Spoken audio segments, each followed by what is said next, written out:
Welcome to our YouTube channel ছান্দা private idea. Electrician department থেকে একটা নতুন টপিক নিয়ে চলে এসেছি।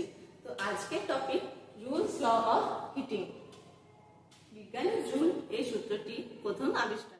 বিজ্ঞানী জুলের নাম অনুসারে এই সূত্রটির নাম জুলস ল অফ হিটিং। তাহলে দেখা যাক বিজ্ঞানী জুল ঠিক কি বলেছেন। When an electron flowing through a conductor, heat is generated in that conductor.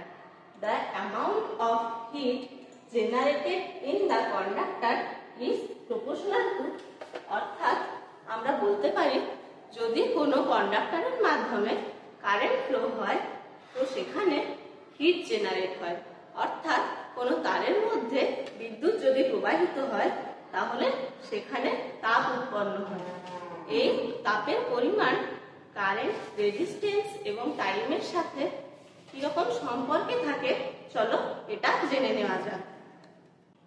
তাহলে কারেন্ট, রেজিস্ট্যান্স এবং টাইমের পরিবর্তনের জন্য তাপের ঠিক কি রকম পরিবর্তন হয় চলো আমরা দেখে নিই।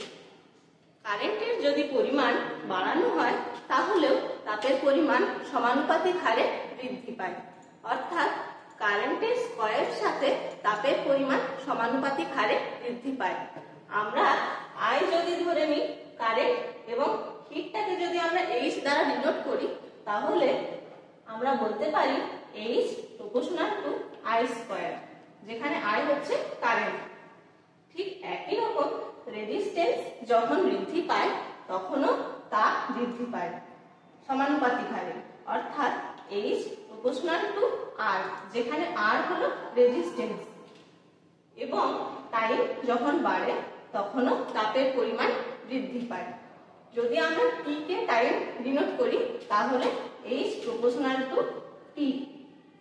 তো আমরা এই তিনটে সূত্রকে একত্রে বলতে পারি H proportional to I square R T, অর্থাৎ এটি হলো জুলের সূত্র। এই জুলের সূত্র অনুসারে বিভিন্ন রকম ইকুইপমেন্ট যেরকম সোল্ডারিং আয়রন, টোস্টার, গিজার এবং ইলেকট্রিক হিটার, এই সমস্ত ইকুইপমেন্টগুলি কাজও। আজকের ভিডিও এই পর্যন্ত।